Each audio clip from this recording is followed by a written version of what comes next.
Salut très cher abonné de ma Prissy, bonne arrivée, j'espère que vous allez bien. Comme vous le voyez en image, je vais vous faire un peu le résumé de l'affaire Olive et son mari.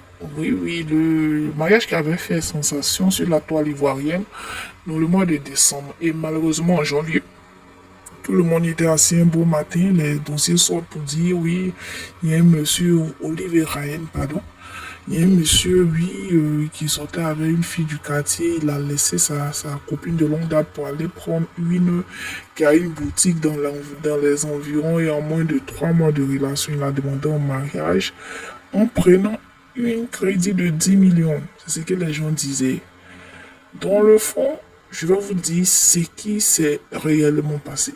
Ryan, comme vous le voyez, est un jeune homme et tout. Il a approché Olive prétestant, en prétendant être un contrôleur bancaire dans une banque de la place et tout. Il a même montré sa fiche de paye à Olive. Olive convaincu. Et aussi, il lui a dit qu'il fait des affaires parce que vous savez, le salaire seul ne suffit pas. Il lui a dit qu'il fait des affaires, il fait des transactions immobilières et tout. Alors que dans le réel, il ne travaille pas à la banque. Il est démarcheur, c'est-à-dire prestataire dans l'immobilier, démarcheur et tout. Être démarcheur, c'est pas ça le problème. Il a même ajouté que oui, il vend des véhicules et tout, il fait de l'import-export et tout pour arrondir ses fins du mois. Olive a aimé, ils se sont mis en relation. Moins de 3 mois après, il la demande en mariage. Elle accepte, mais les choses ne se passent pas comme prévu. Qu'est-ce qui se passe pas comme prévu? Ryan a voulu un mariage normal, Olive a voulu un mariage pompeux.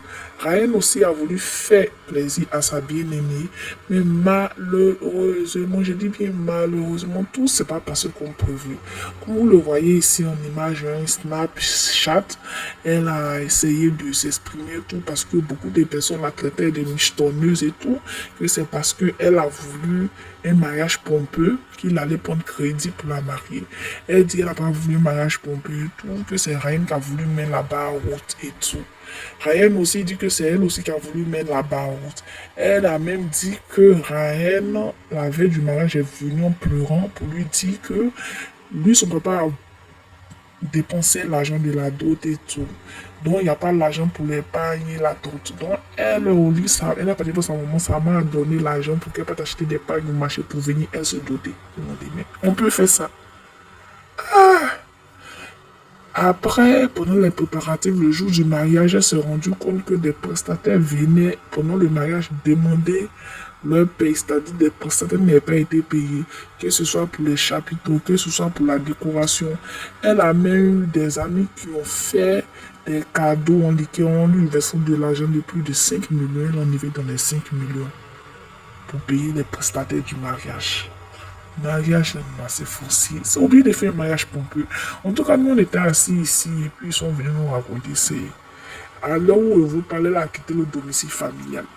Ryan dit que Olive a appelé lui ses parents et elle a enregistré lui ses parents à leur insu et elle a fait jouer les audios sur internet.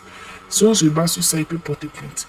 Elle a abandonné le domicile conjugal parce qu'elle dit que oui, il n'a pas de maison, il vit, qu'il avec elle, il a forcé à aller louer une maison de 300 000, 400 000 et tout, que c'est un vieil, c'est un vendeur d'illusions et tout. En tout cas, c'était un peu le résumé de cette histoire. On attend la suite et d'ici là, portez-vous bien.